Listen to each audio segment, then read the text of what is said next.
दर्शकवृन्द नमस्कार। एबिसीको नयाँ अङ्कमा यहाँलाई हार्दिक स्वागत छ। म कुलचन्द्र विष्ट। केन्द्रीय कमिटी बैठकबाट पार्टीका विरोधका आवाजहरू, भ्रष्टाचारका फाइल खोलेको छु, जनताको काम गरेको छु भन्दै जनतामै जानुपर्छ भनेर मत्थर पारेका अध्यक्ष पुष्पकमल दाहाल प्रचण्ड पार्टीभित्रको सङ्कटबाट बचेका छन्।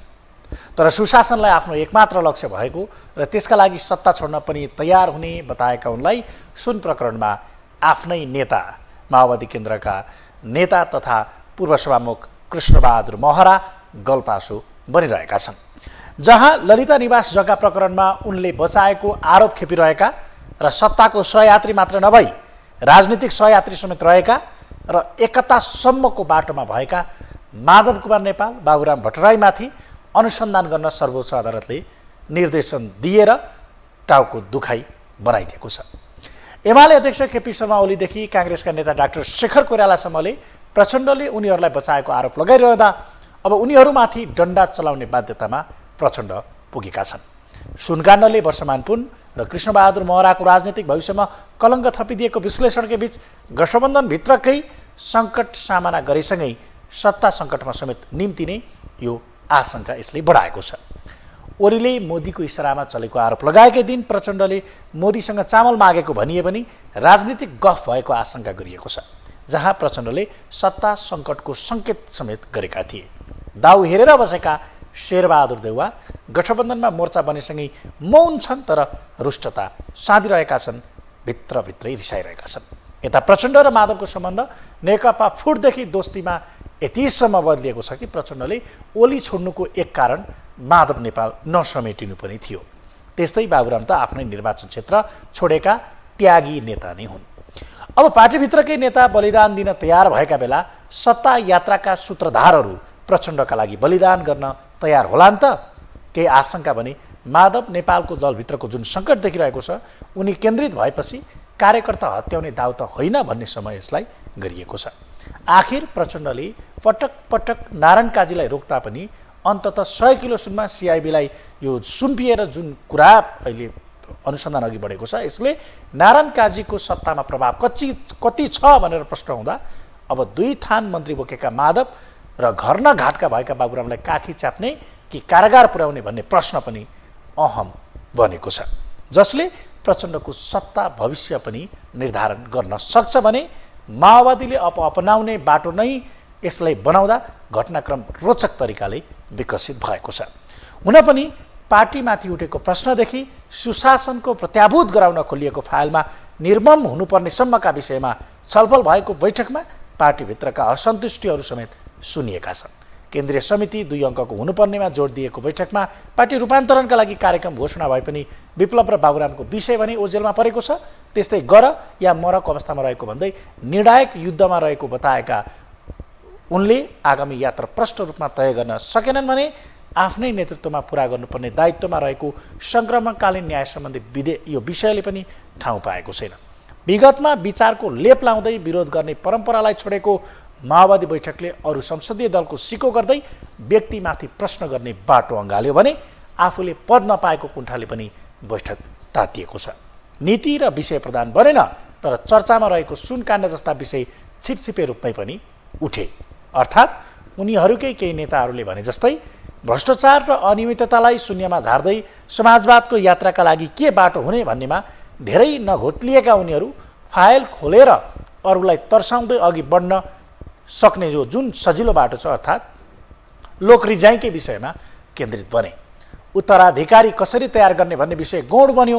बरु मुख्य गरी उपमहासचिवद्वय वर्षमान पुन र जनार्दन शर्माले उत्तराधिकारीको सन्दर्भ मात्र निकालेनन्, उत्तराधिकारी निर्माणमा लागू पर्ने बेलामा भएको समेत पनि भन्न छुटाएनन्। शर्माले लिखित रूपमै राखेको मन्तव्यमा समेत पदाधिकारीमा रहेका 2/3 नेता सल्लाहकार भूमिकामा जानुपर्ने बताए भने विप्लवको सम्भावित प्रवेशले तर्सिएका उनीहरू प्रचण्डको त्यही प्रयास विरुद्ध प्रचण्डलाई दबावमा राख्ने रणनीतिमा देखिन्थे।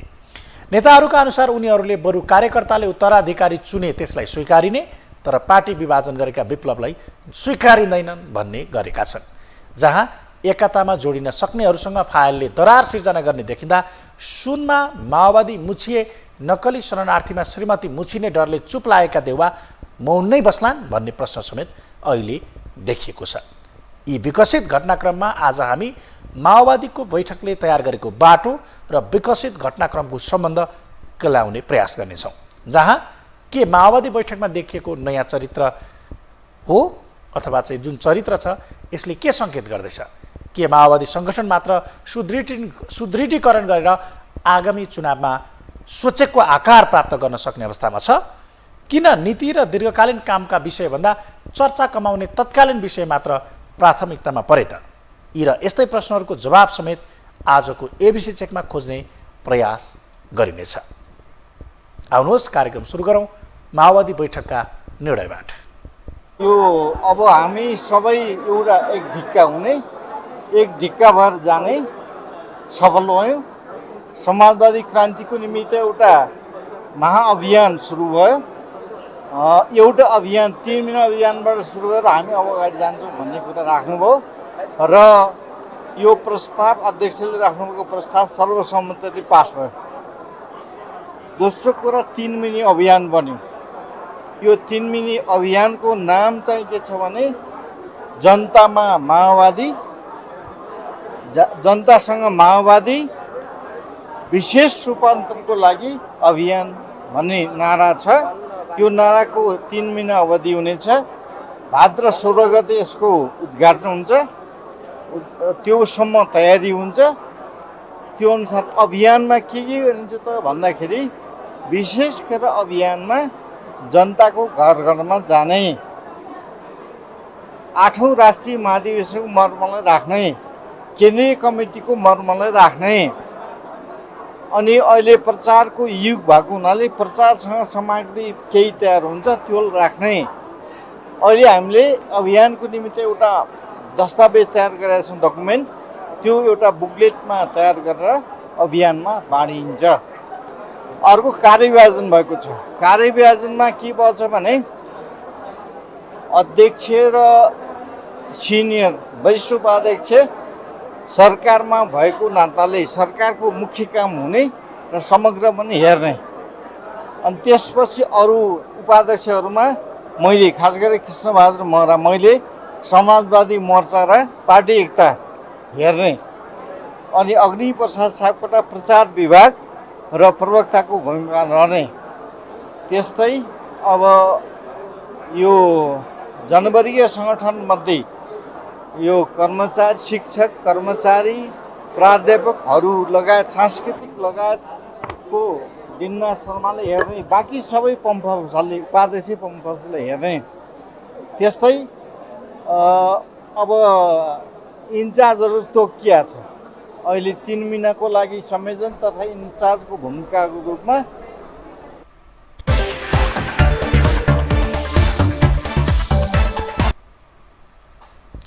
अध्यक्ष पुष्पकमल दाहाल प्रचण्डले मौखिक रूपमा राजनीतिक प्रतिवेदन पेश गरेपछि गरमागरम छलफलमा प्रवेश गरेको माओवादी केन्द्रीय समिति बैठक आशा र निराशाका बीच सम्पन्न भएको हो।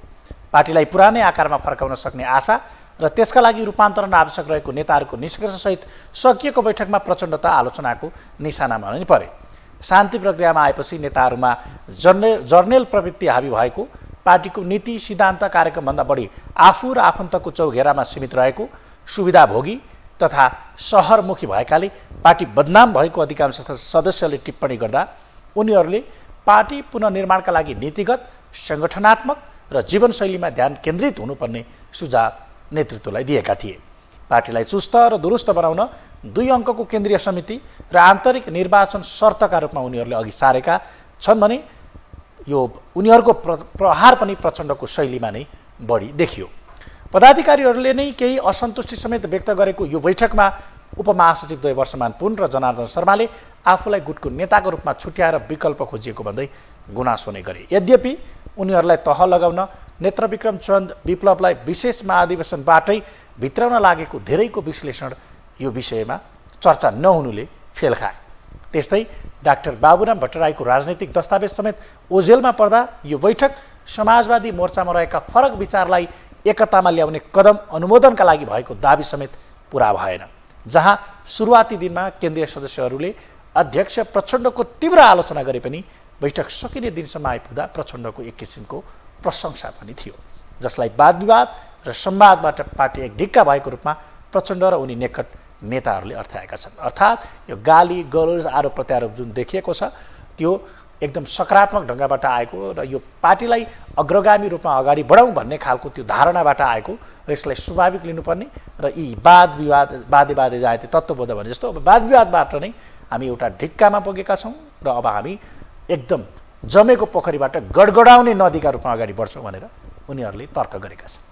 हिजोकै स्टाइलमा जनयुद्धकालीन स्टाइलमै नयाँ सन्दर्भमा नयाँ सङ्कल्प नयाँ प्रतिबद्धतासहित चाहिँ माओवादी पार्टीलाई फेरि पुनर्गठित गर्ने र अहिलेको जनताको अपेक्षा राष्ट्रिय आवश्यकताको प्रतिनिधित्व गर्ने सरकारले लिएको सुशासन समृद्धि र सामाजिक न्याय प्रदान गर्ने जो चाहिँ अभियान छ यो अभियानमा चाहिँ सहभागी हुने हाम्रो पार्टी काम भनेकै अहिले सरकारले लिएका सकारात्मक कामको प्रचार गर्ने सरकारले लिएको सुशासन समृद्धि र सामाजिक न्यायको क्षेत्रमा लिएको स्टेपलाई चाहिँ सहयोग गर्ने सहभागिता र समर्थन जनाउने काम नै मुख्य काम भनेर हामीले 3 महिने चाहिँ अभियान सञ्चालन गर्छौँ। अब नयाँ ठाउँमा पुगेपछि त के जमाए पोखरी त के हुने भत्किने भयो हो। अब गडगडाउँदा नदी हुने भयो माओवादी बिचमा अलिकति जमे जस्तो अलिअलि फोहोर लागे जस्तो अलिअलि फोहोर भइए जस्तो जो देखिया थियो फेरि अहिलेको आवश्यकताले होइन ऐतिहासिक आवश्यकताले हामीलाई नयाँ ठाउँमा जानको निम्ति प्रेरित गरिएको छ र ठिक नयाँ सन्दर्भमा भ्रष्टाचार विरुद्ध अभियानको नेतृत्व हाम्रै पार्टीका सदस्य अध्यक्ष प्रचण्डकै नेतृत्वमा भएको हुनाले सबै भ्रष्टहरूलाई कारबाही गर्ने पार्टीभित्रका हुन् पार्टी बाहिर पार्टीभित्रका हुन् पार्टी बाहिरका सबै भ्रष्टहरूलाई कानुनको दायरामा ल्याउने अपराधको प्रकृति आधारमा दण्डित हुने यो भ्रष्टाचार विरोधी अभियान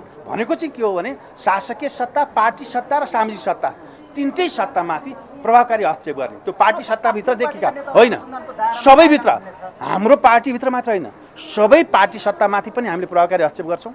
सामाजिक सङ्घ संस्था चाहे त्यो विद्यालयमा होस् चाहे सामुदायिक वनमा होस् अरू साना साना उपभोक्ता समूहहरूमा होस् अथवा सामाजिक सत्ता पार्टी सत्ता र राजकीय सत्ता तिनटै सत्तामाथि प्रभावकारी आक्रमण सुरु हुन्छ। अब आक्रामक ढङ्गले जान्छ हाम्रा फोहोरहरू सफा हुन्छन्। अहिले प्रचण्ड नेतृत्वको सरकारले लिएको जुन चाहिँ एउटा भ्रष्टाचार विरोधी अभियान छ त्यसले के जनतामा उत्साह र ऊर्जा पैदा गरेको छ हो। त्यो जनतामा उत्साह र ऊर्जा होइन घटिया छैन घटाउने प्रयत्न गरिएको छ। भ्रष्ट र भ्रष्टका संरक्षकहरू के छ कसरी विषयान्तर गरिदिने यो भ्रष्टाचार विरोधी अभियानलाई कसरी विकेन्द्रित गरिदिने भनेर पहल प्रयत्न गरिरहेको छ। जहाँसम्म तपाईँले मिडियामा आएका नामहरू हाम्रै पार्टीका नेतृत्वको बिचमा पनि नाम आएका छन्। नाम आइसकेपछि अब उहाँहरूले नै के गर्नुहुन्छ सरकारका सम्बन्धित निकायहरूमा अनुसन्धान गरिपाउँ भनेर विज्ञप्ति जारी गर्नुहुन्छ। त्यसपछि अनुसन्धान प्रक्रियाबाट उहाँहरूले सफाई पाउने या दण्डित हुने भन्ने कुरा अनुसन्धान प्रक्रियाबाट थाहा हुन्छ। त्यसकारण अनुसन्धानमा कहीँ रोकिँदैन।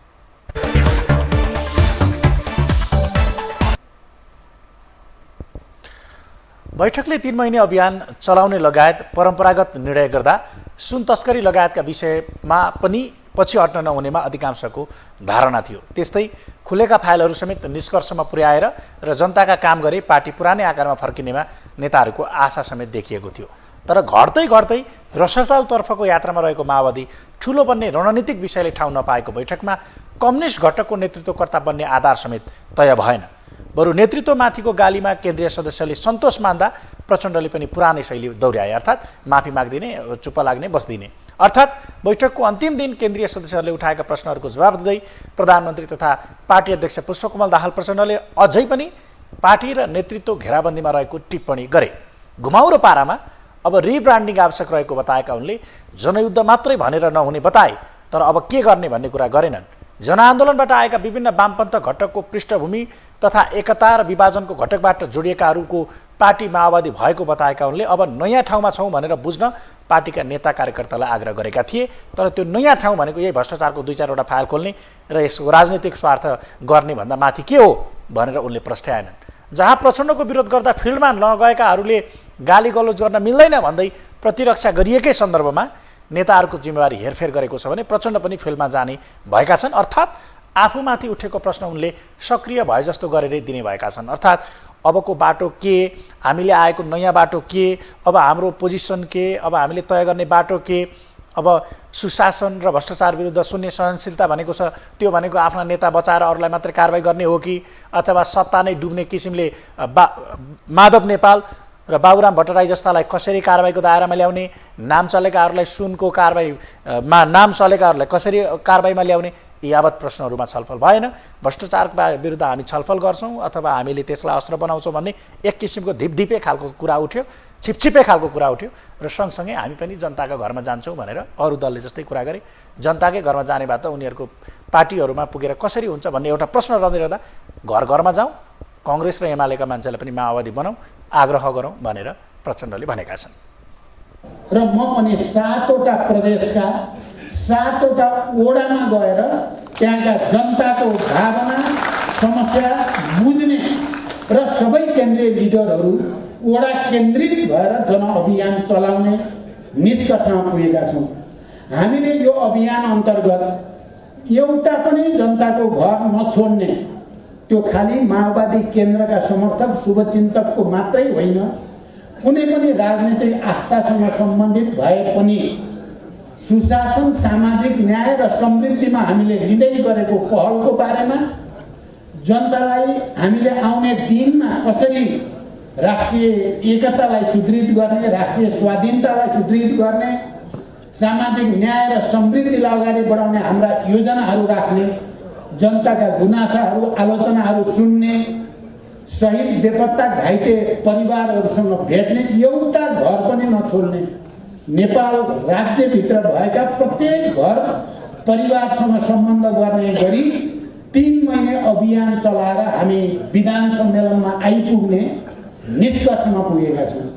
यदाकदा मिडियामा देखा पर्ने गरेका या यदाकदा पार्टीका नेताहरूका बिचमा नै आशंका अविश्वास हो कि भन्ने जो स्थिति थियो, यो बैठकमा प्रवेश गर्दा, अब यो बैठकबाट हामी निक्लिँदै गर्दा हामीले भन्न सक्छौँ, मलाई लाग्छ मिडियाको साथीहरूले पनि थाहा पाइसक्नु भएको छ, हामी एक ढिक्का भएका छौँ।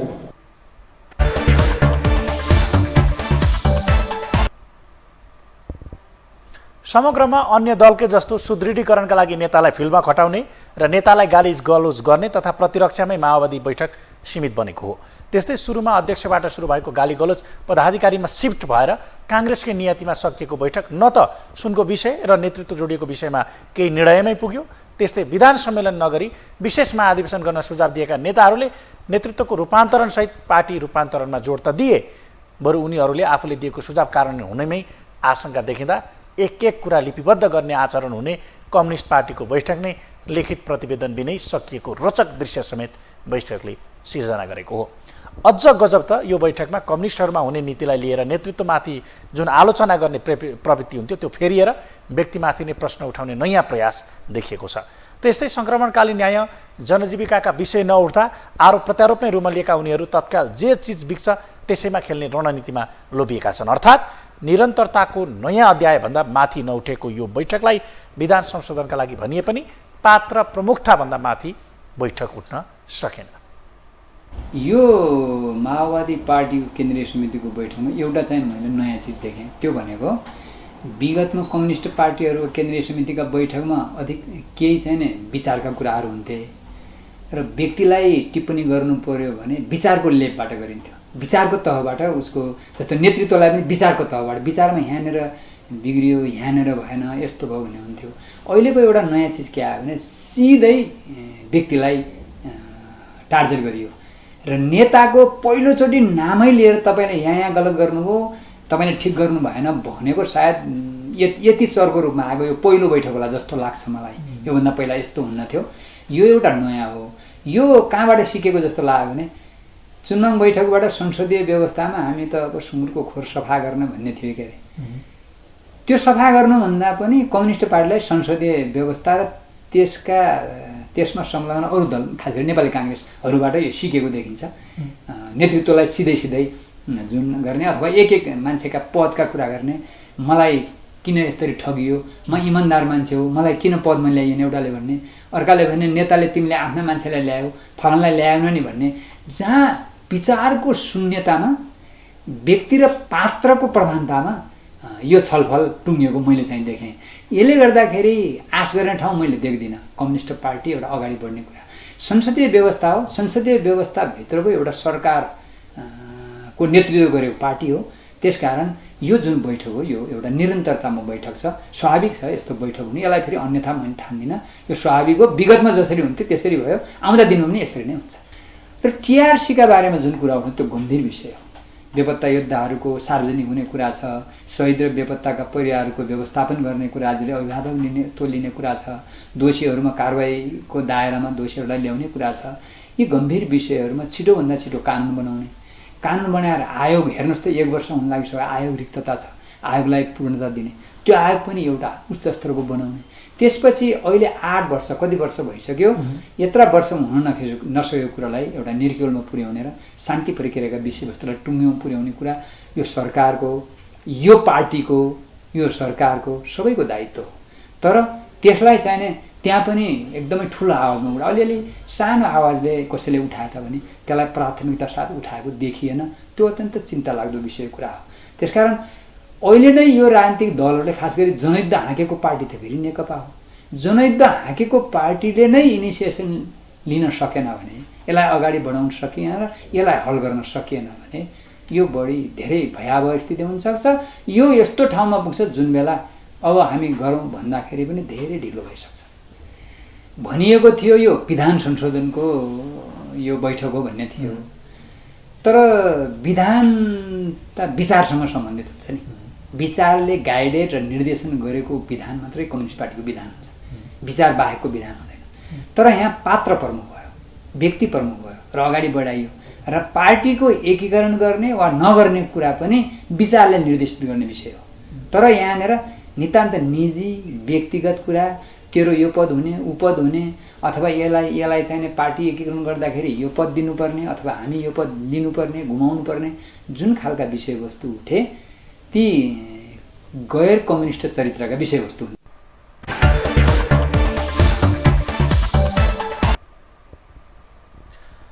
विगतमा माओवादीको पहिचान जनयुद्ध थियो, अबको पहिचानबारे फरक भइसकेको प्रचण्डले नै स्वीकार्दा नयाँलाई पनि समेट्न नसक्ने र नयाँ पहिचानबारे पनि प्रष्ट हुन नसक्ने दुवै समस्याको समाधान बैठकमा खोजिएन। यद्यपि माओवादी भ्रष्टाचार विरोधी पार्टी हो भन्ने नयाँ बाटो हुने एक पक्षको सुझावका बीच माओवादीका नेता कार्यकर्ताहरू भ्रष्टाचार गर्दैनन् भन्ने कुरा कर्मबाट स्थापित हुन सकेको छैन। जहाँ सहयात्रीमाथि नै डन्डा चलाउने अवस्था र आफ्नै नेताको नाम जोडिएको अवस्थामा यसलाई रणनीति बनाएर माओवादी 64 को आकारमा फर्केला भन्ने यो जुन आशा छ त्यो पत्याउने गाह्रो पर्ने अवस्था छ। फलत यो बैठकले कसैलाई माननीय बनायो, कसैलाई दाई भन्दा जी बनायो, अथवा चाहिँ केही रमाइलो साथीभाइ भेटघाट भयो, त्यसपछि केही ताता मिठा कुरा भए, त्योभन्दा माथि उठ्यो कि उठेन। र माओवादीले यात्रा तय गर्ने कुरा लोकप्रियताभन्दा माथि नीति र मार्गदर्शनतर्फ अघि बढ्यो कि भएन, त्यो त तपाईँले पनि मूल्याङ्कन गर्न सक्ने अवस्था छ। हवस् त एबिसिचेकको यो अङ्क यति नै। अर्को अङ्कमा फरक विषयवस्तुका साथ उपस्थित हुनेछौँ। तबसम्मका लागि आज्ञा दिनुहोस्। नमस्कार।